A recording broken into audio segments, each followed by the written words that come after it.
सरस्वती नमस्तुभ्यं वरदे कामरूपिणी विद्यारम्भं करिष्यामि सिद्धे भवतु मे सदा वसुदेवं सुतं देवं कंसचाणूरमर्दनं देवकी परमानन्दं कृष्णं वन्दे जगद्गुरुं हरि ओम कृष्णं वन्दे जगद्गुरुं Yes.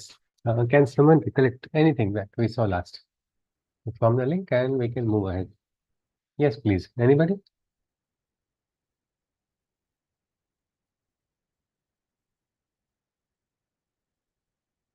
Yes, anybody?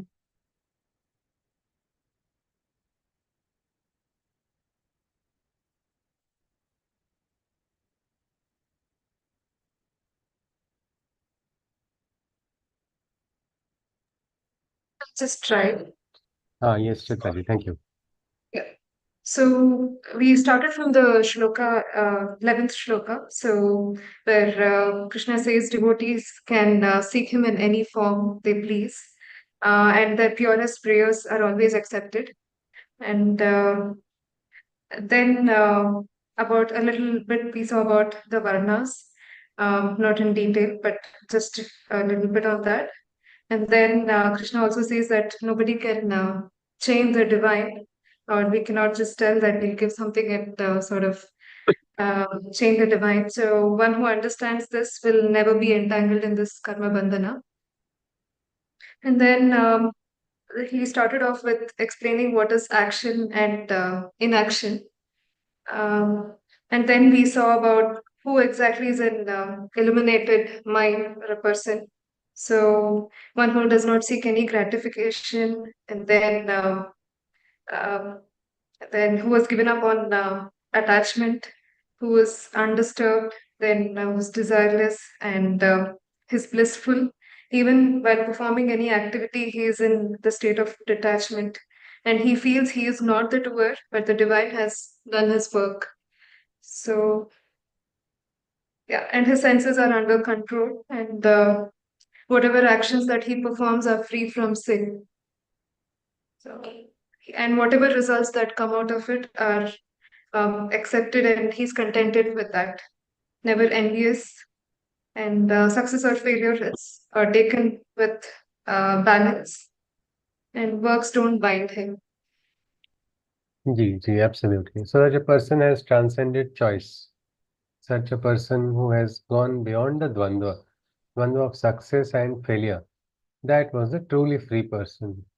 Meaning there might be a storm on the outside, but this person is calm on the inside.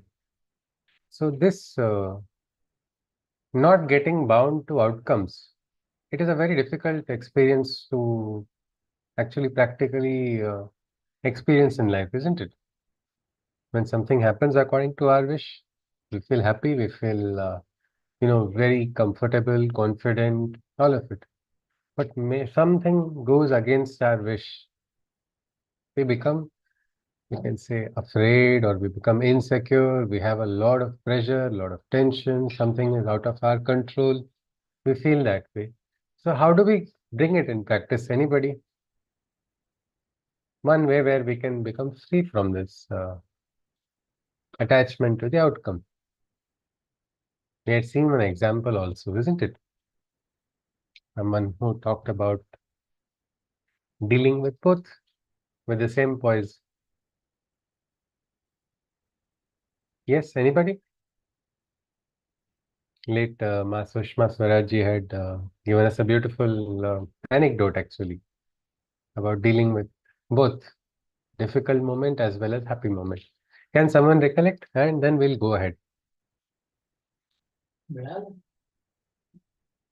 Yes, anybody? Dealing with these two opposites, success and failure. Yeah. If things happen as per our wish, it is God's gift to us. If Okay. it doesn't happen, then it is God. Then it is God's. I think Vinataji got the audio got Krishna frozen. Icha and Krishna Prasad, Krishna isn't Ich it? Prasad. Yeah. Absolutely. So this is something which is very difficult. Sometimes Krishna Prasad is difficult or Krishna Ichha is difficult to accept. He has something else in. Yeah, I think Vinitaji's audio again froze. So Krishna Prasad is always enjoyable, isn't it? Prasad we always like. Whether or not we get a darshan, we would like to get a prasad when we go to the temple. So Prasad is always as per our wish. But recognizing a divine will in something which is not according to your wish, that is very difficult. But the yogi is able to understand why. Because the yogi is conscious of the divine force. And yogi is not insecure just because something didn't happen according to my wish.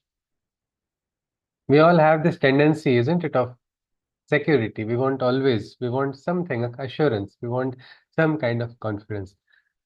But in this world, can anybody give us that assurance? No, isn't it? That is absolute truth. When we come face to face with that, we become free. We become free to experience life as it is, not biased in a normal, what we can say, alert manner, or we can say in a conscious manner that allows us to celebrate the lighter moments with greater joy. But let us see. Krishna says, we'll go to the 23rd shloka. Gata sangasya muktasya ज्ञानावस्थित चेतसः यज्ञायाचरतः कर्म समग्रम प्रविलीयते. Devoid of attachment. He is truly free and liberated. Because there is no attachment, this person is free. Free at all times, at all moments. In a state of sacrifice, his every action is consecrated. In the self, his heart and mind are immersed and involved, and all reactions arising from the works are dissolved. Such a person is what we call the Muktatma. Mukta in the sense liberated. Liberated from what? Liberated from attachments, liberated from karma bandhana. This person is free. Why? Because this person has overcome or transcended that choice. He's truly free. And what happens to every action? It becomes an act of consecration. Anybody, what is consecration? Anybody? Naivedyam samarpayami. We do that in the prayers, isn't it? We offer to the divine. What is this consecration? Or what is consecration of action? Anybody? Can we consecrate one's actions? How do we do that? If it is possible, or what is the very fundamental basic of this? Take it as divine work and just do the action without any expectation or any kind of this thing and offer it to the divine. Like Actually, it is done for you. offering it to the divine, isn't it? When we offer something to our dear one, say as a mother offers to a child, or someone offers to a dear friend, someone offers to someone we care a lot, what do we do? How do we do that deed? We do it with full care and love Full and love and care, isn't it? That automatically makes that action, what we call an ordinary action, becomes divine action. It becomes transformed. That is exactly what Krishna is talking about here. Such a person is free, is sacrificed all, meaning swaha, all attachments are also sacrificed. No more am I worried. No more am I attached to the outcomes. Even my dear and near ones, I am not attached to them. Why? I am conscious the divine is going to take care. I will do my duty. Divine will do divine's duty. I don't have to worry about that. That freedom, that is what we call real mukti. A person is free, and in this freedom, the person is able to offer the actions. If you see in Adi Shankaracharya's Shiva Manas Puja, there's a beautiful line. Again, it's a Shiva Manas Puja, meaning inside of the mind, he is able to create and consecrate an entire. He's created a temple. There is a veena, there is mridanga, there is nritya, there is a tambula, there is what we can say Navaratna Khanda Rachita, Patre, Ghrutam, Payasam. If you just listen to that beautiful composition, you will see how in the highest state of consciousness he is able to, construct a a divine temple and everything, the Aradhya is sitting there. I think in Corona time, if we knew all of this, it would have been fun. Without going to temple, we could have at our homes only experienced being one with the Devasthana. Well, there is a beautiful line in that Shiva Manas Puja which says, Yad yad karma karomi tadakhilam shambho tavaradhanam. Yad yad karma karomi. Whichever karma I do it as an aradhana for you. When I go to sleep also, it's not just falling plop onto the bed and falling asleep. No. Nidra samadhi sthitihi. My sleep also is an awakened state of merger into your divine. When I'm speaking also, I'm thinking of you. What will happen then? Ordinary actions will become super conscious actions where you are going to understand a higher will at play. Or sometimes you may not understand it also, the higher will work through you. If you are in that state of consciousness, that is the mukti which Sri Krishna is talking about. He says the heart and the mind both have become one. The fight is there, isn't it? Between the heart and the mind. Anybody? Do we agree that Dvandva is there? Heart and mind? Yes, if it is, can someone just share an example or something? The heart and the mind, the fights that we have in our lives. Do they tell opposite things sometimes? Anybody? Yes. We don't have to tell the entire inner secret. Nobody is asking for that. But we're talking about this dvandva, the heart and the mind. Has it ever occurred that mind is saying one thing, heart is saying another thing, and what is the consequence of that fight? Anybody? This is just Mind. yes. Okay. I think Chitra ji started. Then we'll go to Dr. Vidisha ji. Yes, Chitra ji? Yeah. Yeah. I mean, the heart says sleep for a few more minutes, but the mind says, no, you have to get up else you'll be late. I mean, this is just one example. Okay. Acha, the heart is telling you to sleep. Heart is telling you to sleep. And mind is asking Sleep you to more. get up. Is it before the classes? No. No. Mornings. All right. Morning time. All right. Chitra ji says this dvandva is there. Okay. Dr. Vidisha ji? Yes, please.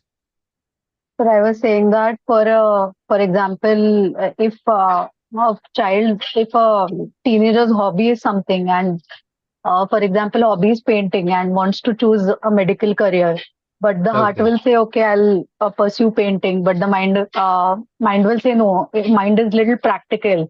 It will Ah, always have the benefit risk ratio of earning yeah. and everything and all Ah, that, and okay. then it'll say, for example, I'm just giving. Yeah, I have an Uh, example. Like, so so, and yes, then what happens is, but when the heart is in one place and mind is another place, you're not able to then you're consecrate it. not happy with the profession that you Yeah. choose. If it Yes, is you're a not profession fully. that you choose, Yeah, yeah.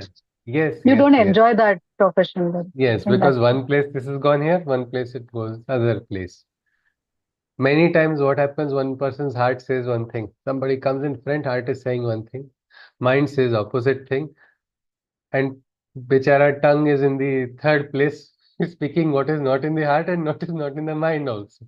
Because of that dvandva, because of that fight, Krishna is It telling that, happens many times, yes, like in day-to-day yes, life. ji, ji, We want to do something, and like the family members are saying not to do it, so our heart says, no, I can't hurt them and go and do it. But the mind yeah, says, no, you have to do it for yourself. yes. And in that compromise, suddenly the third thing happens. We don't realize, Yes. Arey, why did I speak this or what has happened here? Well, this for yogi is very clear. What is in the heart is in the mind, and what is in the mind is also on the tongue. That is a oneness. We will later on learn what is Vak Tapaha in the Gita. There is something very special. That is the penance of speech. So words are going to come right from the spirit level. And there is no distortion on the inside. Many times we cannot do all that you love, isn't it? In life, we all get moments where we all want to do something, but we can't do that by n number of factors.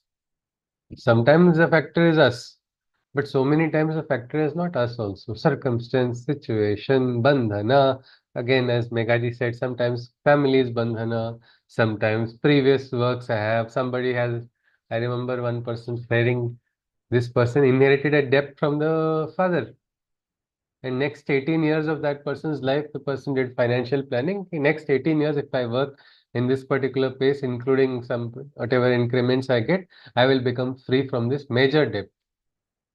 But you see, 18 years, this child has to carry on. How difficult it is. So this is a bandhana, isn't it? Something like that. So how does one find light? How does one find joy? Well, this is the beautiful thing is, even if you don't do what you love, can you not find love in what you do? It is very much possible. And how is that possible? When you become conscious and then offer your actions. I know of one person who had offered swear words to God. Real anger, frustration, but at least through that the connection maintained. Whatever backstory is, it's a long one. We will not look at it. But the bandhana with the divine remained because of that offering. Because she was angry with God. Why did you do this to me? I don't like this. You are happy troubling me. But with this bhava, every day she went to the temple until she got one anubhav, and that anubhav transformed and life changed. So this aspect of consecrating, we must learn. It is important. Krishna says this is freedom, this is mukti. We don't realize that mukti is very close. We think it is something, it will come later. After 20 janmas I will become mukta, or I have done so much sin, I have not be free. It's not like that. It is very much within our reach. We can live a free life, and that is the what we can say, the muktatma. Heart and mind battle is finished. It's all right. It's all right. I offer to the divine. Swaha, Krishna, Arpanam, Swadiyam Vastu Govindam, Tubhyameva, Samarpayet. You have given this, Tera Tujhko Arpan, Kya Lage Mera. Like that, with that bhava, it is possible. That requires us to do what we call sacrifice. Sacrifice of what? Sacrifice of our attachments. That is the, what we can say, entry ticket. Entry ticket for where? Everywhere in this world. Without sacrifice, nothing is possible. So this is something Krishna is saying. Next comes a beautiful shloka. Brahmarpanam Brahmahavir Brahmagno Brahmanahutam Brahmaiva tena gantavyam Brahma karma samadhinam. It is to Brahma, the supreme truth, that all offerings are made. Why? So that into the state of Brahman one can wade. The Brahman, who is the Brahman? The seeker of truth. The Brahman, the truth seeker. Into Brahma's fire pours oblations, and his works reach the ultimate state of Brahman actions. An action that is done in consecration becomes a divine action. It is as simple as that. Because it is offered to whom? It is offered to Brahma. What happens? Who offers it? Somebody who has understood the presence of Brahma. Who is that person who has understood the presence of Brahma? That is a Brahman. Who is this Brahma? Brahma is not the Brahma of the Puranas. This Brahma is the Brahma of the Vedanta, Brahma of the Upanishads. Brahma Vedapnoti Paramam Satyam Jnanam Anantam Brahma Yo Veda Nihitam. It is a secret, it is a truth, the occult knowledge, the realization. That is Brahman. What does the Brahman do? The Brahman performs a sacrifice. Sacrifice involves what? Lighting the fire, isn't it? What is that fire that is lit? Again, Jnana Agni, the fire of knowledge that grows, that burns inside of a person.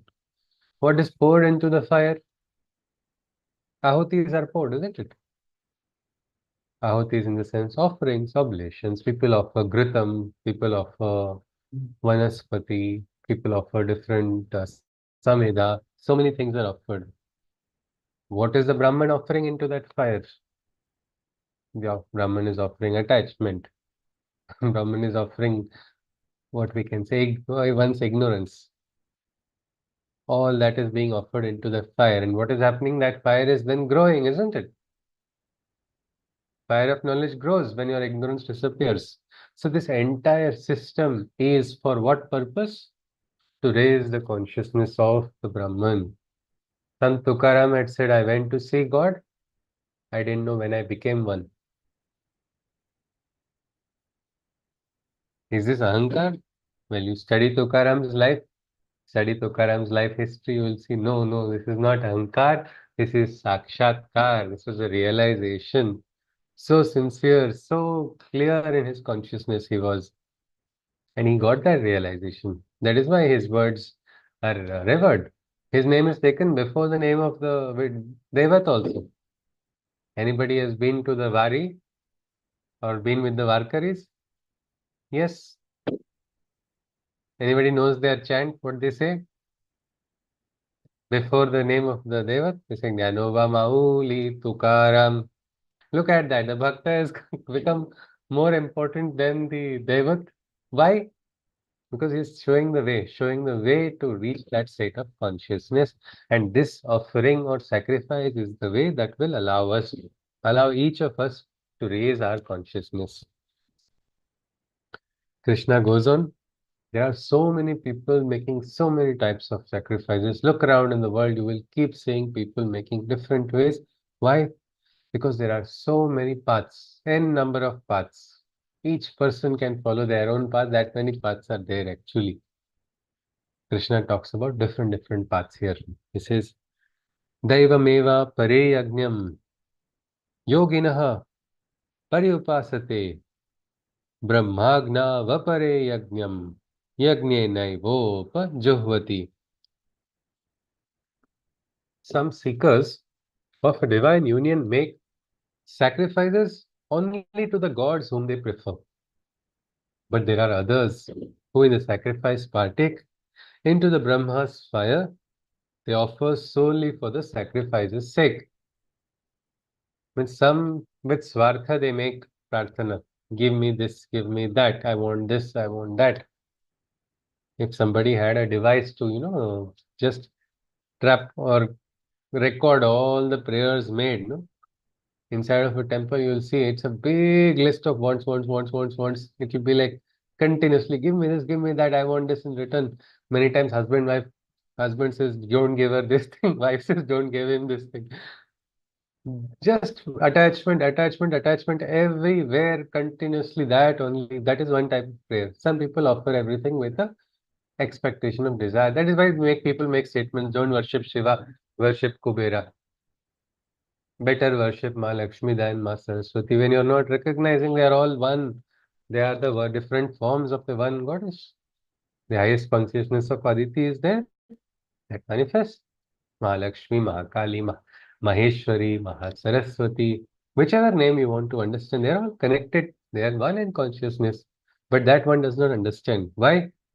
Even in prayers, the remnant of attachment is remaining. Maybe the person has overcome the rigid attachment for desires and senses. Still, there is still some attachment remaining that has to be transcended. But that is one way people offer. But then there are others who do just for the sake of offering. My prarthana, I am offering to the divine. It is something like that. Or when you just, if anybody has done an Agnihotra Yagna, they will, what is the first mantra? It is Suryaya Swaha Suryaya Idanna Mama Prajapate Swaha Prajapate Idanna Mama Agneya Swaha Agneya Idanna Mama Idanna Mama Idam na Mama, not me. Offered to the divine.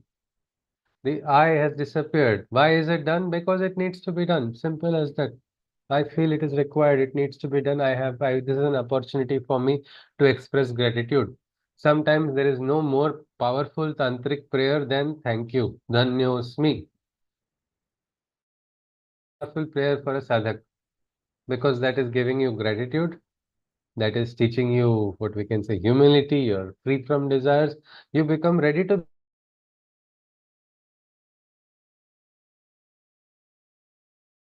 They offer solely for the sake of the yajna, solely for the sake of that fire. Others, what do? They listen. Shravanam. Let us see. Shrotradin Indriyanyanye Sayamagnish Juhvati Shabdadin Vishayananya Indriyagnish Juhvati. Others consecrate their hearing and others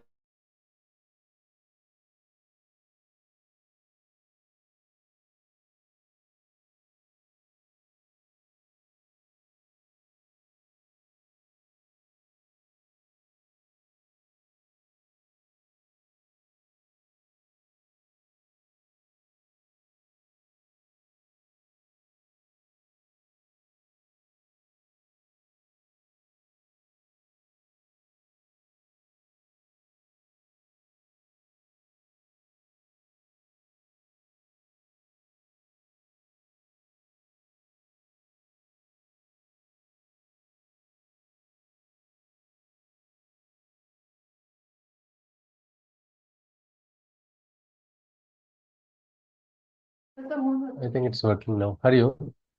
You're able to hear me?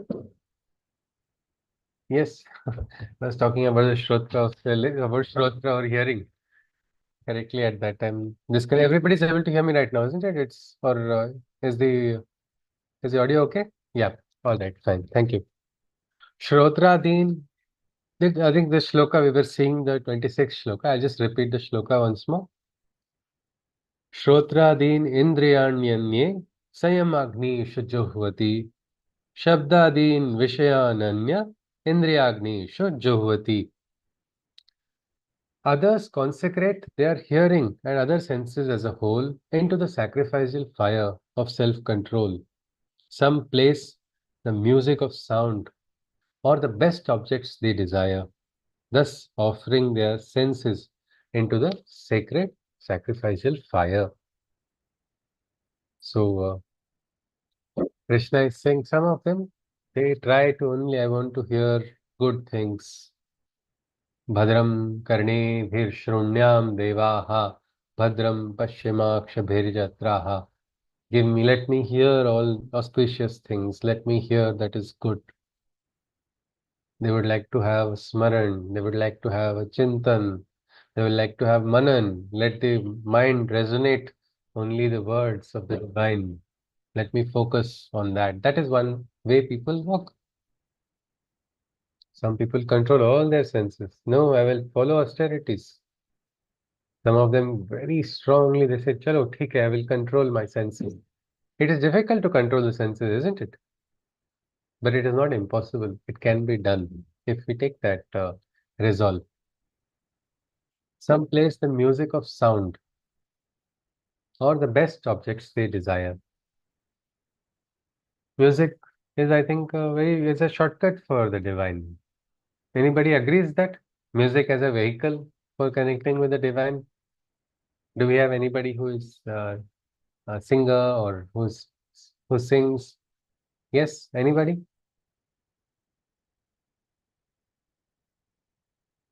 This aspect of music being a medium for connecting with the divine. Yes, anybody has felt it?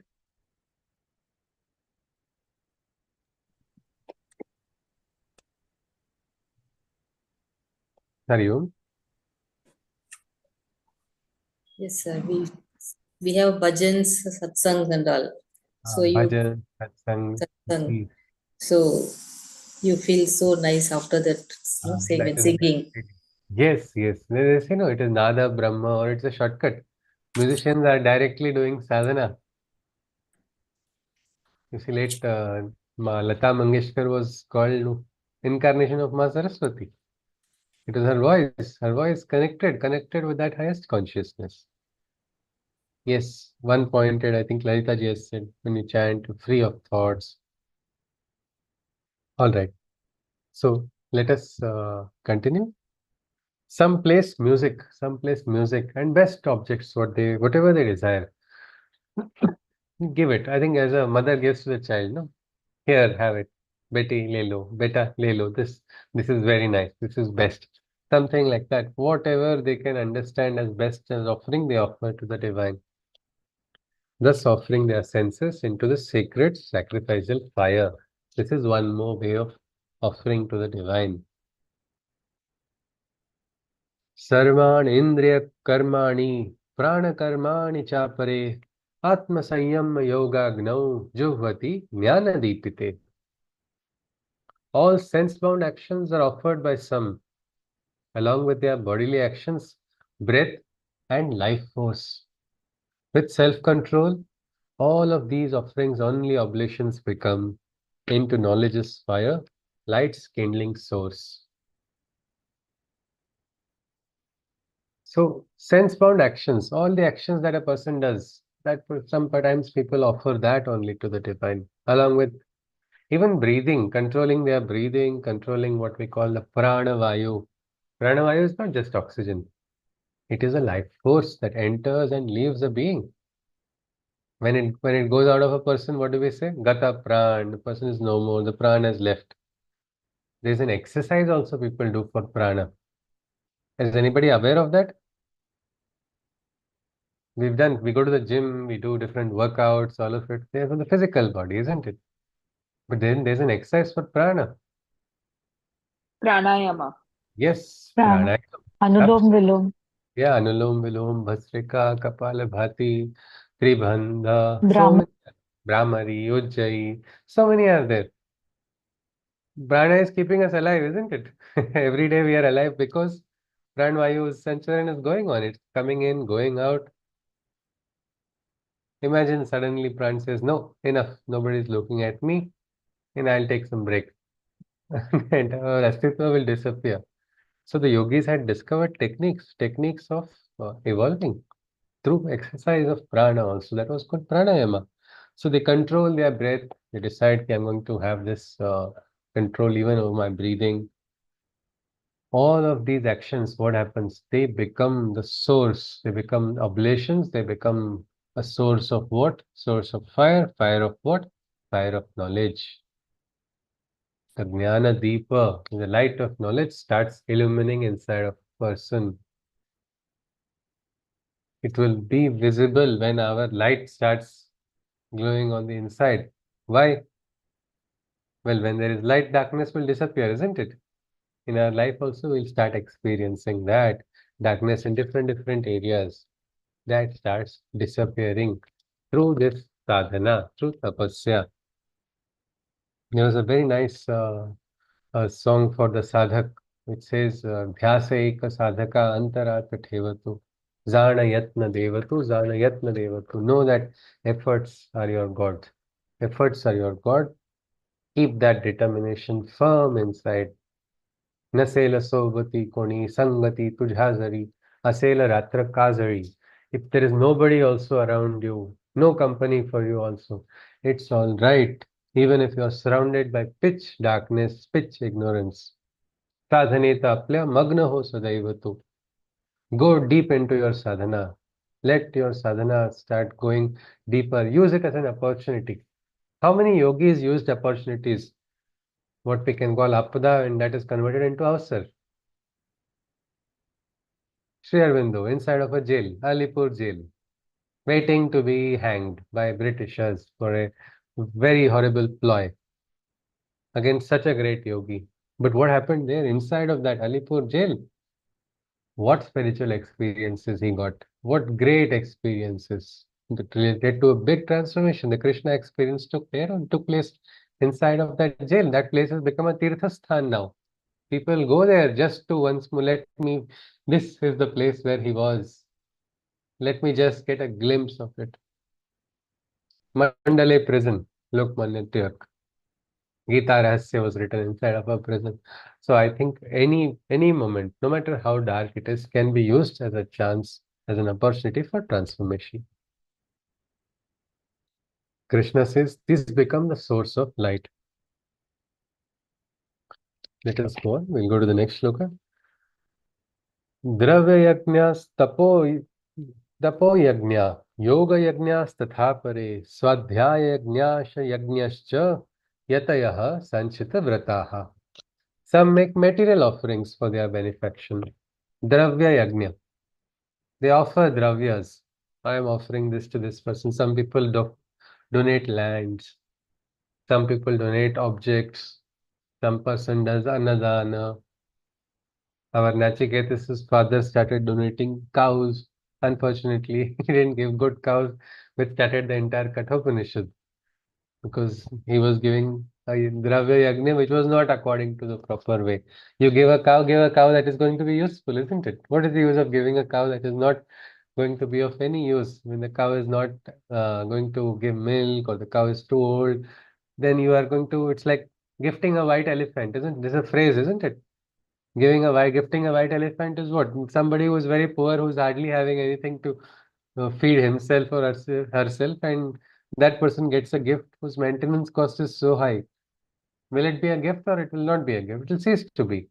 So, like that, becoming conscious and giving right objects, dravyas also, that is important. Some people focus on giving away material aspects, while other yogis, offering ji, Nikhil ji, Megha ji has written, yes, it is an offering. Ahuti. So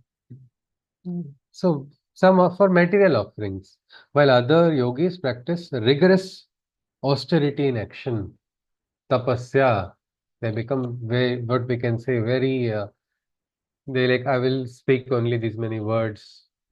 Some people say, I will eat only this much times. They say one time eating is yogi, two time eating is bhogi, and three time is rogi. We have all gotten accustomed to eating 3 meals a day. But then now some doctors are saying, no, it's not required. You go into a 2 meal diet, it will easily help you get your easy weight loss. You'll have good metabolism in the body, all of it. Well, again, it's an experiment which somebody must take. So that is also one more way. Others, others into the fire of knowledge, as oblations show, their intellectual prowess, reading and all that they know. Some others participate in what is called a Jnana Yajna. What do they give as ahuti in the Jnana Yajna? What they know, their knowledge, whatever their understanding is. They pour that understanding with full sincerity. They try to understand a higher concept. How?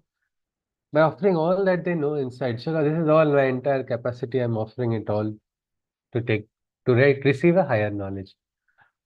What is this Jnana Yajna? Anybody can give an example of a Jnana Yajna? Yes?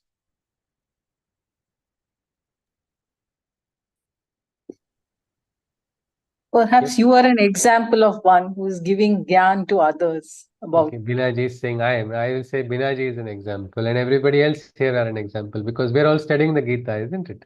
The study of Gita is called Jnana Yajna itself.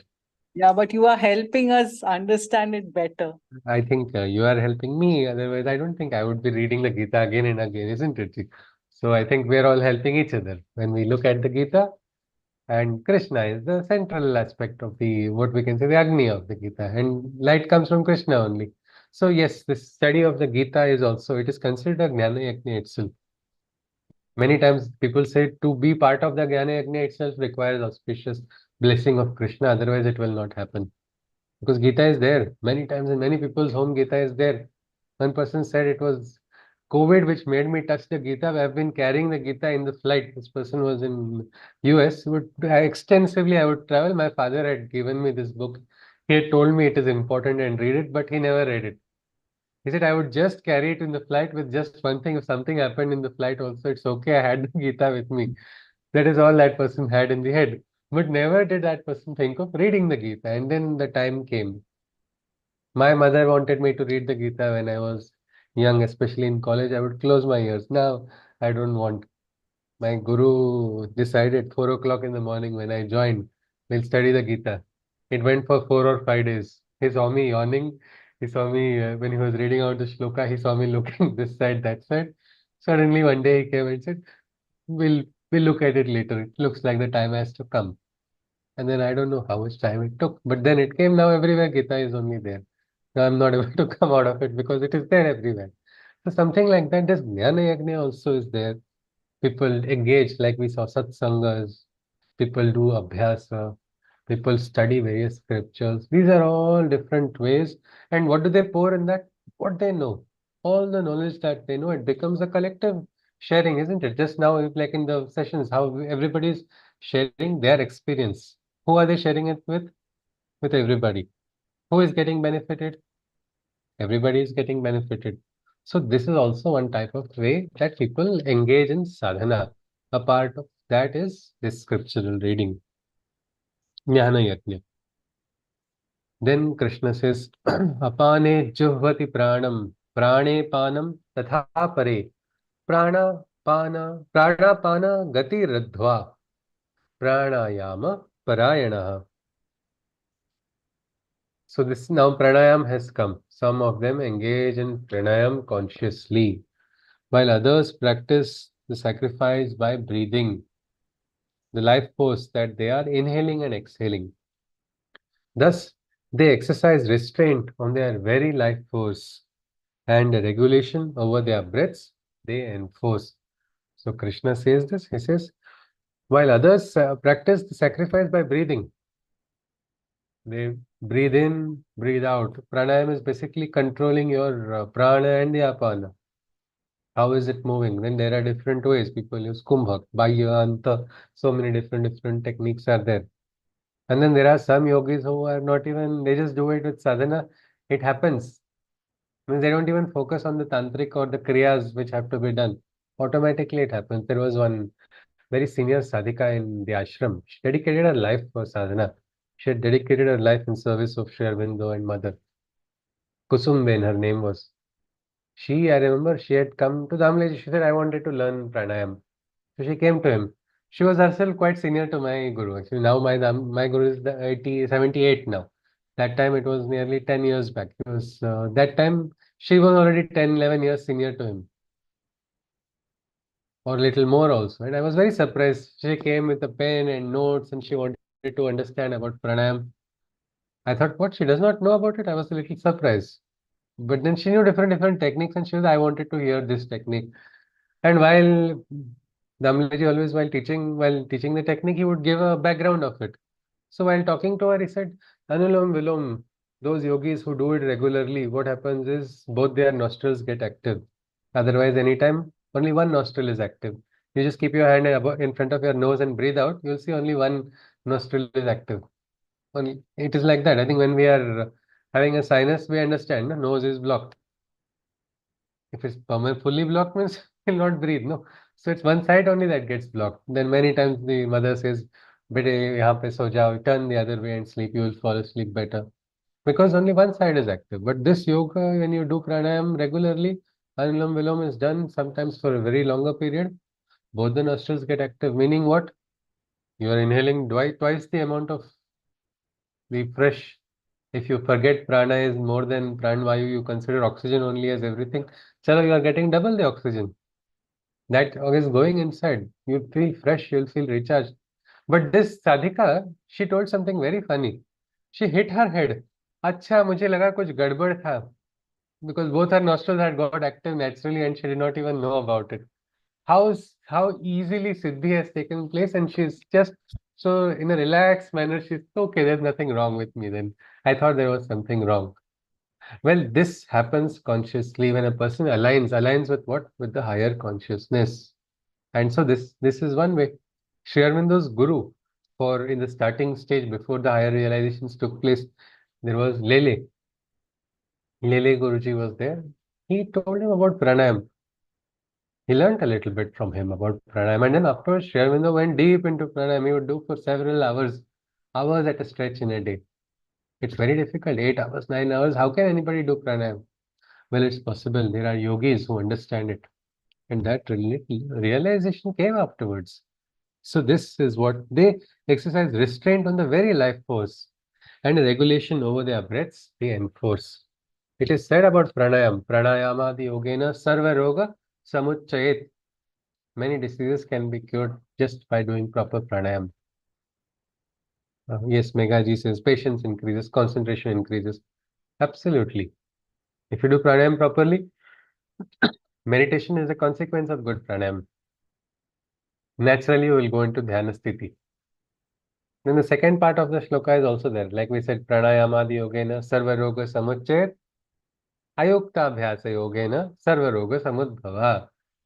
You don't do it properly, you will get diseases also if you don't do properly. Kapalbhati not done properly can lead to hypertension. So we need to understand the kriya, how it needs to be done, not out of whim, but understand the shastra and follow it properly. Garimaji wants to ask something, is it? Yes, Yes, sir. ma'am. Yes, dear. One aspect I didn't understand, I got confused between sacrifice and offering. Like we are Yeah. telling sacrifice by breathing. So why is it not offering to the God? Because rest of the things we are telling we are But offering. why is sacrifice and offering opposite? Because when we say sacrifice, that means I am giving something to somebody and which I need, but I am giving it to the other No. person for their goodwill. But can it also not be where sacrifice can become an offering with love? So what offering I understand is like I also have and you also take. No, means And in Sanskrit the word is yajna. for the poetic aspect in different places, we have mentioned sacrifice, some places offering.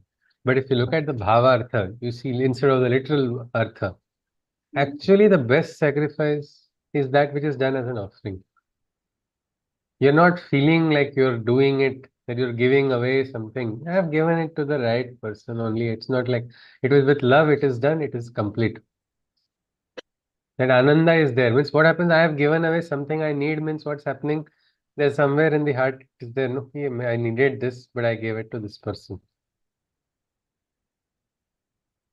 So, so you mean to say sacrifice, when we say, that means I needed it, but Perfect sacrifice is an sacrifice which is done with love, willingly, and it is just like an offering.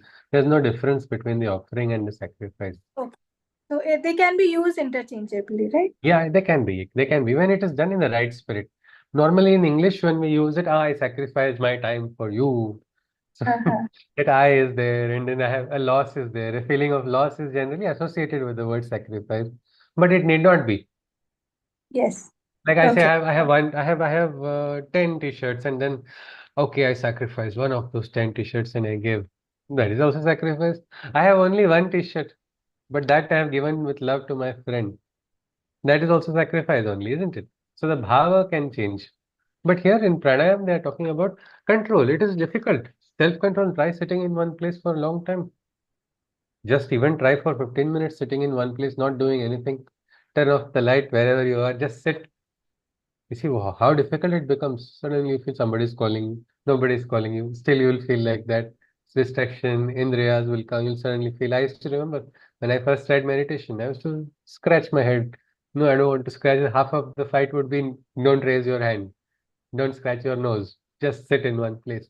And I went to my teacher and said, ji meditation को जम नहीं रहा. I'm not able to meditate. He said, कम से कम acting करो, and he went away. Then what is this acting? Okay, well, just sit in one place, stop moving around. That also turned out to be challenging, but afterwards it became. So when pranayam is done, it actually requires great intense concentration. It is a sacrifice itself. It is a yajna which is done by a person sitting quietly. Sometimes your knees also hurt, and slowly you have to stretch. That is why it is said to be done properly. Means according to Shastra. If done with rigid force, no, somebody will spoil their health. Instead, it has to be done slowly, gradedly, but it requires great determination also. So that is also a yajna. Yes. All right. Hari Om. Let us continue. Then अपरे नियताहाराः प्राणान् प्राणेषु जुह्वति सर्वेप्येते यज्ञविदो यज्ञ क्षिपति kalmasha. There are yet others who regulate their food. So they control what they eat also. Many take very little food.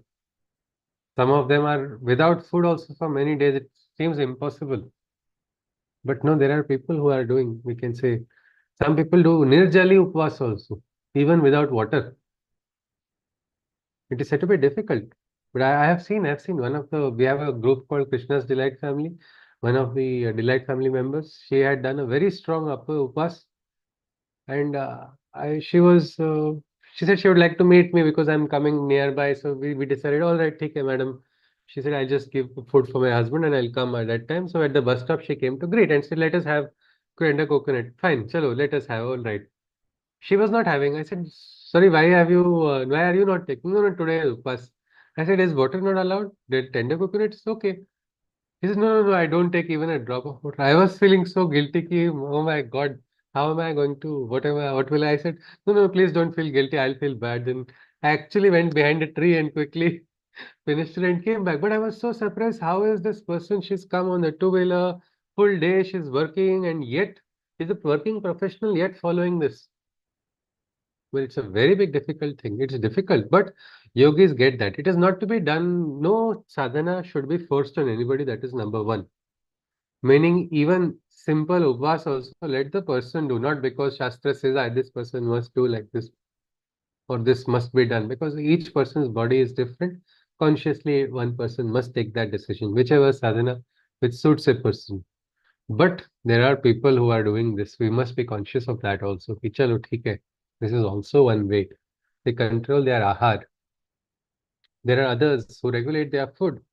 They are life forces, they pour into the sacrifice of life force. Sacrifice is meaning. All these beings have truly understood. And in its fire, they obliterate their sins in life's course. Why are they doing this? This is burning of sanskara. One other thing that is burning along with attachments is whatever karmas we have inherited, isn't it? With this tapasya, this agni of that tapasya burns all of those bandhanas also. We don't fully realize how is this going to help, how is this not going to help. We don't know that for sure. But with experience, when we do sadhana, we liberate ourselves. It is said when person does pranayam also, it is like a tapasya. Even our ancestors become free. How? How are our ancestors becoming free? Again, we are inheriting genes, isn't it? The genetics of we are having the genetic makeup. We are connected with our ancestors also are living consciously through us. Don't we agree to this? Science also tells us the same thing, isn't it? We have inherited.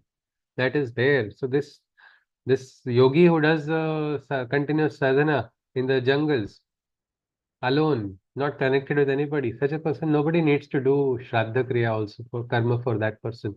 Why? The person has already done it, already sacrificed family ties, already sacrificed personal attachments. Such a person is already living that life, isn't it? So the person is mukta. So all these beings, they are experiencing freedom, they are experiencing the joy, and that is why they are doing this sadhana, this tapasya. Krishna goes on, he says, Yajnashishta mrutabhujo yanti brahma sanatanam nayam lokosti ayajnasya kutonyaha kuru sattama. Post sacrifice, those who enjoy the ambrosial nectar left over in the eternal Brahma's consciousness, they hover. After doing yajna, what prasad, what sadhana, after sadhana, whatever one receives, they're not just receiving any dravya, they are actually experiencing the consciousness of Brahma. Just like I think somebody shared, I think it was Shantiji who just shared about how taking part in a kirtan and bhajan, it elevates a person consciously. Why? We were just listening. Sometimes people don't even sing, they just go listen. Yet they experience that taste, the taste of a higher consciousness in that moment. Why? Well, they have done Shrotra Yagna, isn't it? They have listened. When they have not listened just with the ears. From the spirit, from the psychic level, also listening is taking place. Some liberation is taking place at that time. So Krishna says, at the end of this, they enjoy the ambrosial nectar and they are experiencing that higher consciousness. Basically, we want that only, in our life. We want a chance to experience higher consciousness. What will happen when we experience it all the time? Our home will become Vrindavan, isn't it? All fights will disappear. There will be harmony. There will be better understanding.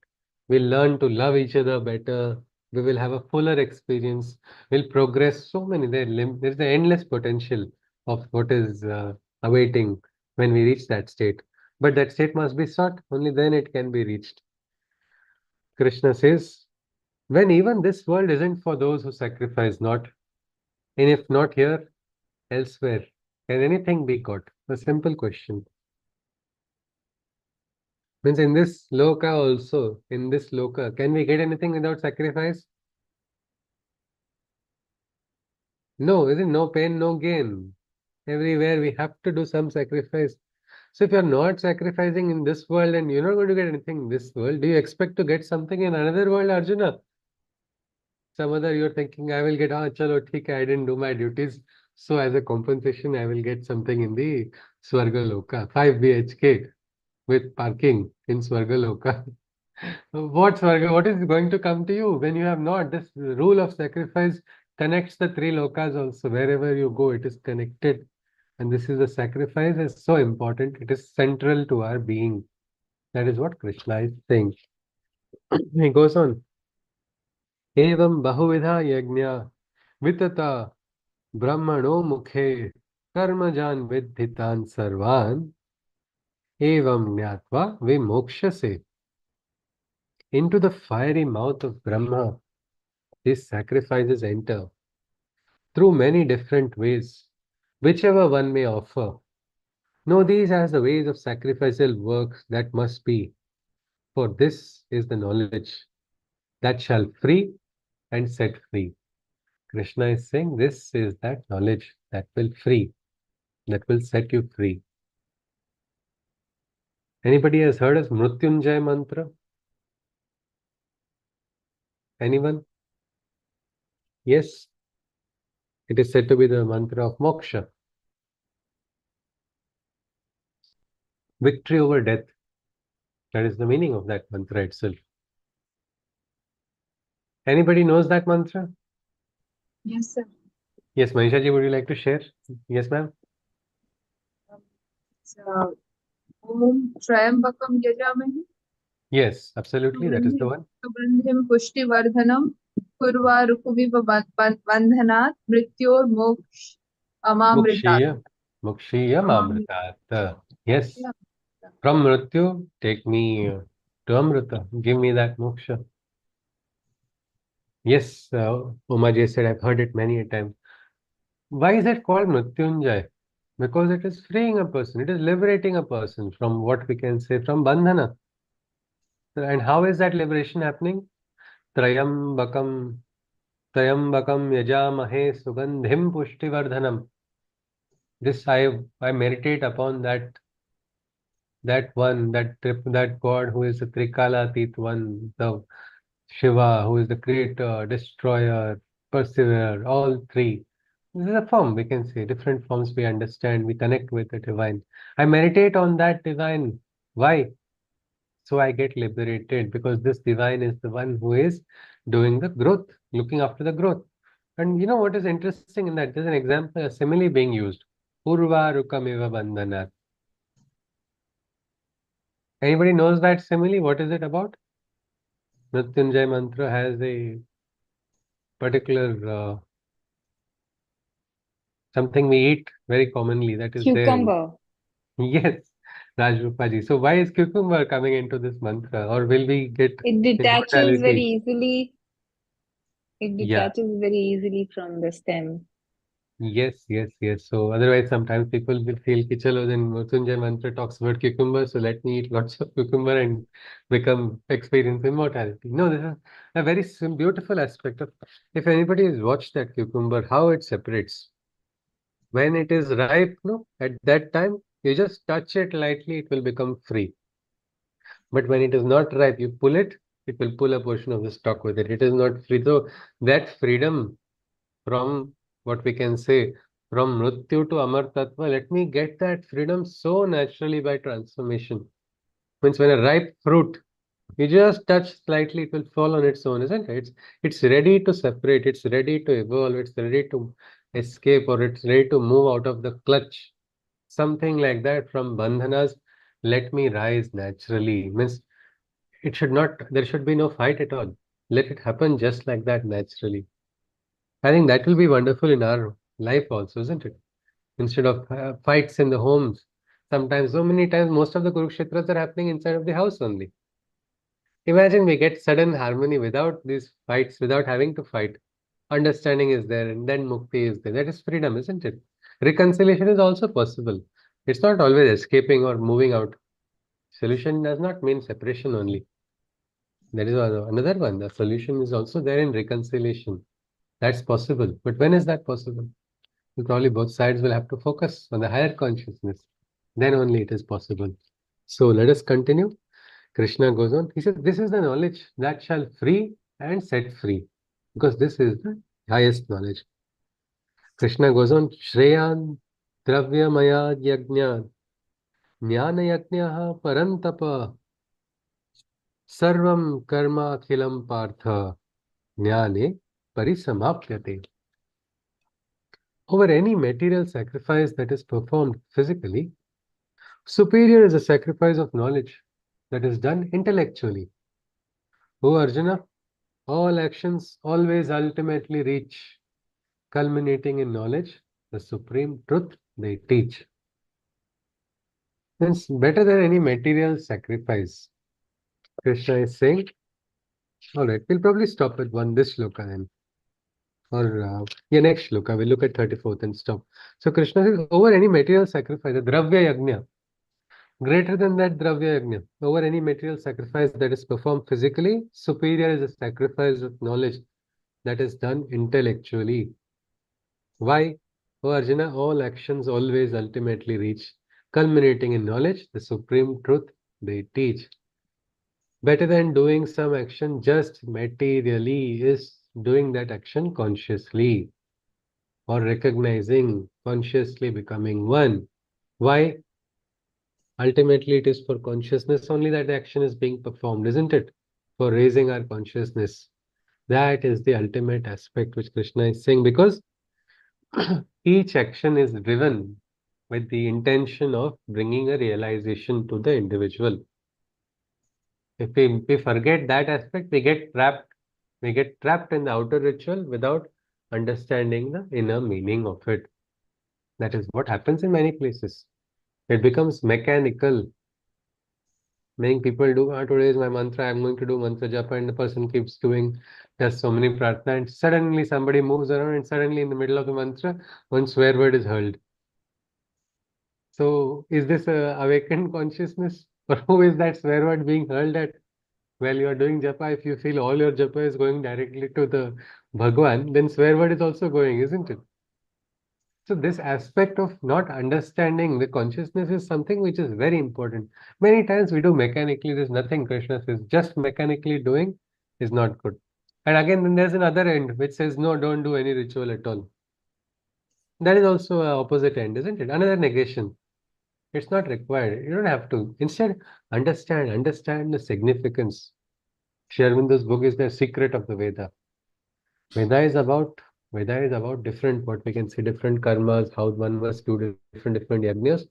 But there's also what we call esoteric meaning. Esoteric in the sense hidden, occult, secret, known only to select few people. Because Vedas were designed like that. They were designed in such a way that the knowledge will be received by those who seek. But still, they did not want to exclude, because Veda is about including everybody. So some don't have that inspiration or don't have the pull or drive or thirst to reach that highest knowledge, but still want to receive something. How can you receive? Well, do the action will teach you.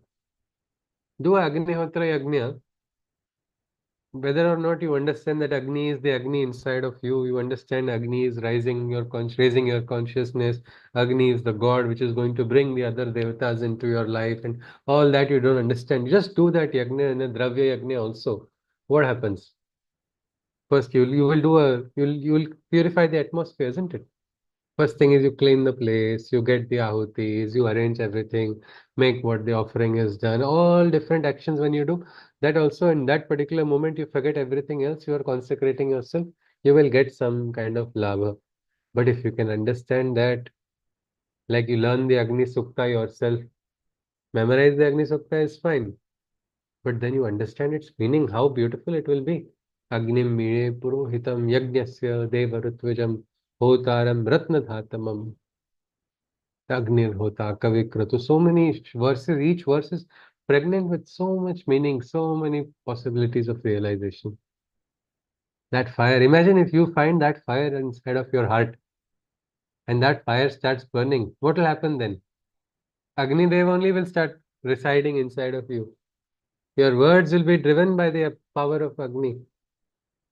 All fear, anxiety, all this will disappear. Coldness, everything is going to be just burnt, obliterated by what? By that warmth of what? Warmth of realization. Consciously, yes, I am something more. I am not weak, I am divine. How beautiful that is if you get that realization. So that's what Krishna is talking about. Understand why things need to be done rather than just do. So yes, I think this is, we'll better stop here only. Just one small example I can just think of is, there's a big line of people going to a particular temple. And, sometimes the line is very big and you lose your chance in the line, you will have to again walk the entire line. So there was this mother with a child. Child was saying, I want to pass stools and I don't know what to do. Mother says, no, now what to do? This is big dharma sankat. If I leave this place, I will not be able to get darshan. So she asked forgiveness from Bhagwan. He said, Bete, just side only. Here, I'll keep my pallu. You become free here only. All right. The boy is happy, happily free. Then nobody should know. So what did she do? She immediately put haldi and kunku, what she had there. And she went. She had her darshan. She was grateful. But while she was coming out, she was shocked. The place where she had put haldi and kunku had suddenly become a big place because everybody after her started putting haldi and kunku there. Why? Because the person in front is doing it.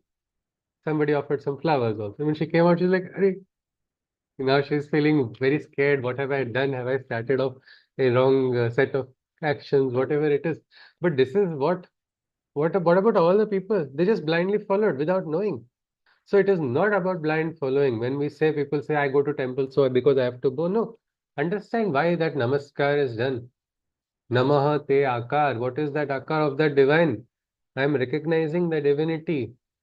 Who is I? The divinity in me is recognizing that divinity. Understand each place has the kshetra has a, what we can say, a particular tantric aspect. Understand it and go. No, you're not just going for some sightseeing simply. Tour, okay, God will become happy, or at least I've come so far. I've put my attendance here, so I will get some kind of benefits. No, it is not like that. So understand why things are being done. That is more important than doing ignorantly, is what Krishna has said. Why should you understand? Because it is for understanding, it is for realization that all of these customs and everything have come into place. The spirit of all of this is that only. That must be recognized. Means every Shastra, whatever we think of, if you understand it, you will like it better, isn't it? You will learn better. You will understand again more only. A subject you like, you start learning more and you start growing. So that is something which Krishna is talking about. But all different types of yajnas were discussed today. These are all different types of yajnas. They're all going to that same place in the sense, the highest knowledge of the Brahman. We can choose. We can choose according to our swabhava, what we like. But we must do sadhana. Without sadhana, siddhi is not possible. More than siddhi, instead of getting attached to siddhi also, let us focus on becoming free, isn't it? We can become free. We all say, no, Array, if I had free time, I can do this, I can do that. But we don't have the free time because so many other works. But imagine if you can be free at every moment of your life, and that time you're having a company of the divine consciousness. How beautiful it will be. Every moment will become a divine moment, and that is what Krishna is talking about. We don't know Arjuna if he's agreeing to all of it. Arjuna wants to escape from battle. Krishna is giving him pravachan. He wants immediate solution. I want to run out of this battle. But Krishna is somehow bent on giving him Brahmagyan. We don't know how Arjuna is going to react. Let us see. So yes, can someone just share some takeaway points which we can take home with us, and then we conclude with a Shanti mantra. Anybody? Lalita ji has said, do sadhana. Yes. Without sadhana, nothing is possible. We must do that. And how does one do sadhana? There are n number of ways. You can get the Margadarshan. You can get Margadarshan from anybody, anytime. Best is hold on to your Ishta, hold on to your Aradhya. You will get your direction.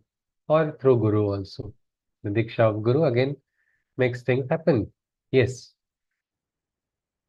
All right. Meghaji shared Krishna Ichha and Krishna Prasada. Yes, this is something. Dvandva, we become free from Dvandva, we become Mukta. Yes, that is also right. Anybody would like to add some takeaway points?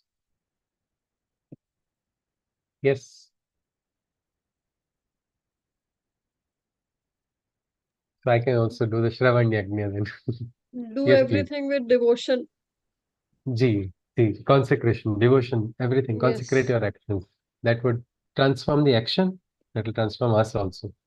Ji. Yes, that is one more point. Anybody else would like to add something more? and then we'll conclude. Any moment, Megha, that any moment of darkness can be. Yes. Liberated from karma. Yeah. Shanti? Liberated from karma. That is from karma free from bandhana, no? attachment. Yes. So Yeah. if you all Yes. we sacrifice everything, the aim of sacrifice is to reach the supreme person, that is the Brahma, realization of the Brahman's realization of the divine. Absolutely. So that was the mantra. Brahmarpanam Brahmavir Brahmagno Brahmanahutam Brahmaiva Tena Gantavyam Brahma Karma Samadhinam. That's also a great mantra. Yes. All right, then if nobody wishes to add anything, I think we'll call it a day. We'll conclude with the Shanti mantra. Looking forward to tomorrow. Hari Om. Sarve bhavantu sukhinah, sarve santu niramayah, sarve bhadrani pashyantu, ma kasyat dukkha bhag bhavet. Hari Om Tat Sat. Krishnam Vande Jagadguru. Hari Om. Namaskaram. Hari Om. Hari Om. Hari Om ji. Hari Om, sir. Namaskaram. If there are no queries, Hari Om. Namaste. Hari Om, sir. So one point about pranayam, sir. When we do when I do prana dharana, how much ever I try, the thoughts flow in some other direction. I cannot concentrate on my breath completely, especially when I go into like from prathama to dvitiya and when I come back again. So while this transformation from just noticing the breath till noticing the cool and hot sensations of the breath, like from prathama to dvitiya, when I go, my thoughts go somewhere or the other.